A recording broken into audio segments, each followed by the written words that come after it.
Perkenalkan, nama saya Komang Adi Putra, domisili Provinsi Sulawesi Selatan, Kabupaten Luwu Utara. Pekerjaan, sebut pekerjaan? Oh ya, pekerjaan ya kebetulan CASN di pemerintah Provinsi Sulawesi Selatan sebagai jabatan pengendali organisme pengganggu tanaman ahli pertama. Baik, terima kasih Pak.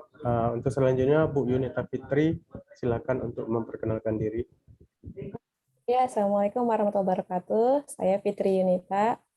Saat ini bekerja di Statistik Padang Sidimpuan, bagian pendataan lapangan, sensus penduduk, sensus ekonomi, dan Sakernas. Begitu aja. Terima kasih. Oke, terima kasih Bapak dan Ibu. Mungkin langsung saja kita mulai pertanyaan pertama ya Pak. Untuk pertanyaan pertama, apa yang Bapak atau Ibu ketahui tentang korupsi?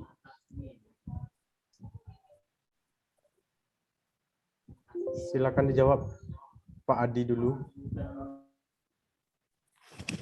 Ya, kalau menurut saya korupsi itu adalah sesuatu yang mengambil hak orang lain. Artinya sifatnya merugikan. Tidak ada korupsi yang bersifat positif menurut saya, karena di situ sifatnya negatif, karena ketika berbicara korupsi berarti di situ ada hak orang lain yang kita rugikan. Terima kasih. Untuk Ibu Yunita, silakan apa yang Ibu ketahui tentang korupsi? Korupsi setahu saya itu penyalahgunaan uang ya untuk keperluan pribadi ataupun orang lain, baik itu perusahaan ataupun negara. Baik. Untuk pertanyaan kedua, apakah pada saat ini penindakan masalah korupsi yang terjadi di negara kita sudah berjalan secara maksimal? Silakan, Pak Adi. Ya, kalau menurut saya korupsi itu ya kalau penindakan ya belum, menurut saya belum, karena bisa dibilang korupsi itu banyak, hanya yang ketahuan itu hanya beberapa saja. Kemudian menurut saya parahnya sistem korupsi Indonesia ini kan terstruktur, yang kebetulan yang ditangkap KPK itu hanya sebagian kecil menurut saya, padahal masih banyak korupsi-korupsi yang lainnya.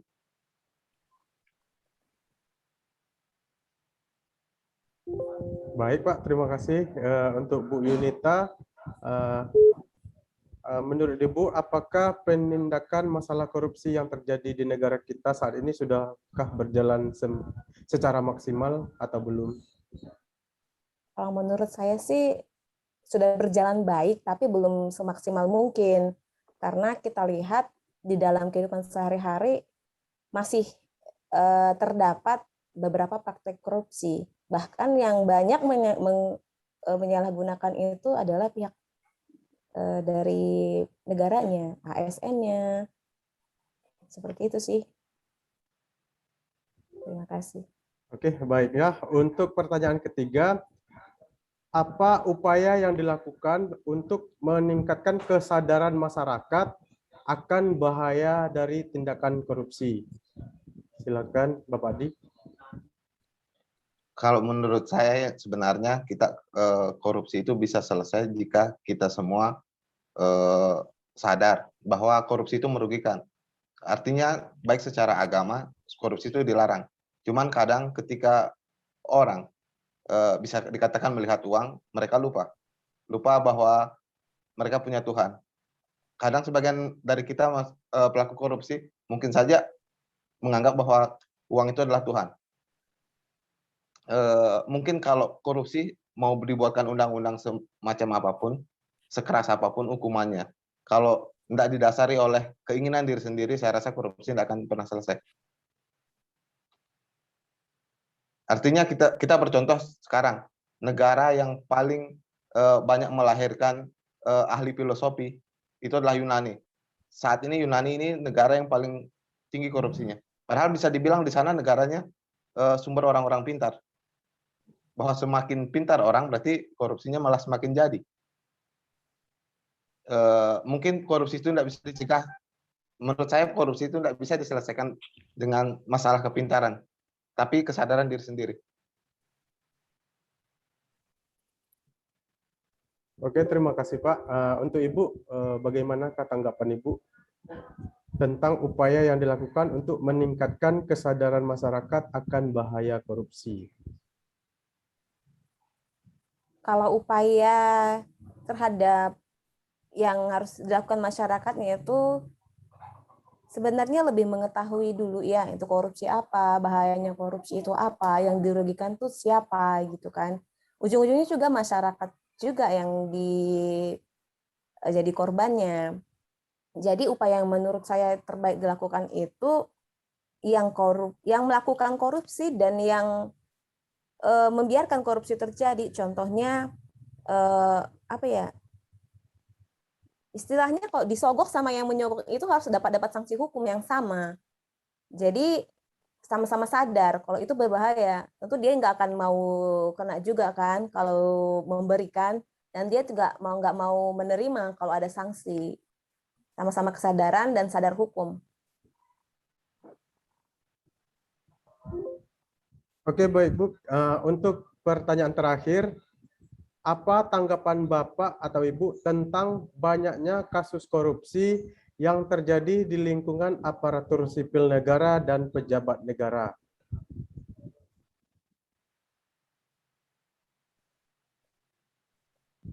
Silakan Pak Komang Adi. Menurut saya gini, Presiden kan pernah buat slogan revolusi mental. Salah satunya perekrutan sistem seleksi pegawai negeri sipil ini sudah dibuat sedemikian rupa untuk menghindari pungli. Menurut saya itu upayanya sudah benar, hanya kita butuh proses. Karena bisa dibilang sistem seleksi seperti ini kan baru beberapa tahun dimulai. Mungkin seandainya seleksi ini berjalan sudah puluhan tahun, mungkin ini salah satu upaya untuk mengurangi korupsi. Oke, baiklah. Untuk Ibu, bagaimana tanggapan Ibu? Kalau tanggapannya sih seperti yang disampaikan Bapak tadi, menyambung, sistem udah dibuat bagus, tinggal kitanya melakukan sesuai dengan yang udah tersistem. Kalau kita melakukannya dengan sesuai sistem, itu bakal berjalan, tergantung kepada manusianya. Oke, baiklah. Terima kasih atas waktunya Bapak Komang Adi Putra dan Ibu Yunita Fitri yang sudah memberikan tanggapan dan jawaban mengenai pertanyaan yang sudah kami lontarkan. Jadi kami ucapkan terima kasih dan selamat sore. Pak Rio, minta waktunya sebentar untuk bertanya tentang anti korupsi. Menurut Bapak, apa itu korupsi dan apa kasus korupsi yang sedang marak terjadi di negara kita? Menurut saya itu korupsi itu sama dengan mencuri, mengambil barang yang bukan hak milik kita menjadi milik kita, yang sangat merugikan. Kalau di negara kita ini korupsi ini sangat marak ya, seperti korupsi pembuatan sesuatu pada ASN seperti KTP biar cepat gitu kan, mereka mengadakan ini itu semuanya. Jadi korupsi itu dimulai dari bawah juga korupsinya. Itu mungkin yang paling marak sama saya. Pertanyaan nomor 2, Pak, terkait dengan masalah korupsi yang terjadi pada saat ini, apakah penindakan secara hukum sudah berjalan dengan maksimal menurut Bapak? Menurut saya sih belum. Menurut saya ya mungkin karena tidak ada laporan dari masyarakatnya atau dari orang-orang yang dirugikan kepada pihak yang berwenang. Jadi yang selama ini saya lihat menurut sudut pandang saya, korupsi itu yang dihukum cuma yang besar-besar aja, yang itu tidak mungkin besar. Karena tidak ada laporan dari bawah ke atas. Menurut Bapak, upaya yang dilakukan untuk meningkatkan kesadaran terhadap masyarakat akan bahaya korupsi seperti apa?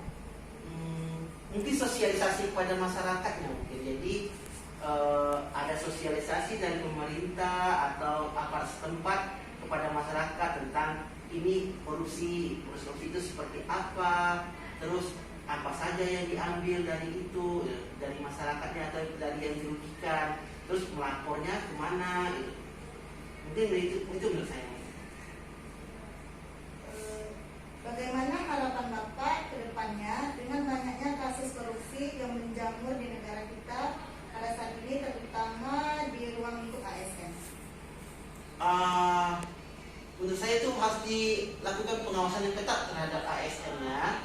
Terus kalau memang ada, juga ada sosialisasi pada ASN tentang bahaya korupsi ini. Terus pelayanan juga ditingkatkan, juga pengawasan tadi itu kepada biro-biro hukum yang ada di bidang-bidang ASN tersebut. Terima kasih atas waktunya Pak Dio ya. Sama-sama. Terima kasih Pak. Ya.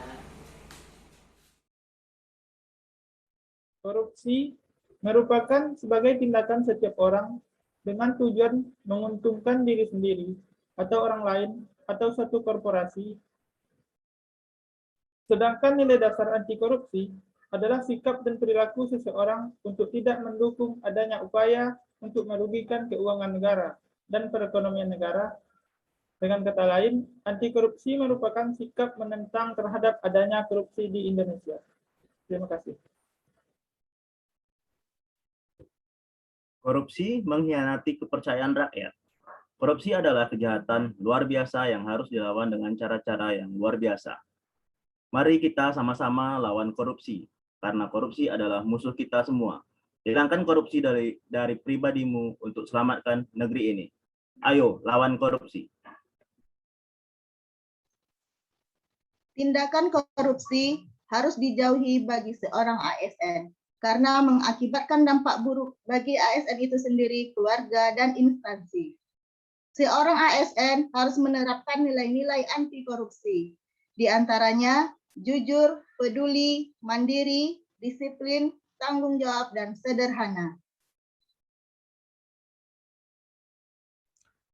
Anti korupsi adalah sikap dan perilaku untuk tidak mendukung adanya upaya untuk merugikan keuangan negara dan perekonomian negara. Singkatnya ialah sikap menentang terhadap adanya korupsi. Hal ini diperlukan untuk mencegah seorang pejabat atau seorang pemegang kepercayaan yang secara bertentangan dengan hukum menggunakan kekuasaannya untuk mendapatkan keuntungan untuk dirinya sendiri maupun untuk orang lain. Ayo cegah korupsi.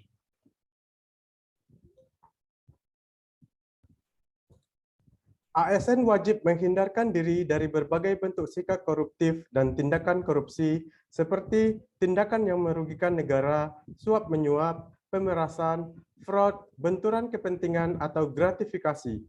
ASN dapat bertindak aktif menolak segala bentuk tindak korupsi dengan menerapkan whistleblowing system. Mari benahi diri sendiri untuk Indonesia bersih.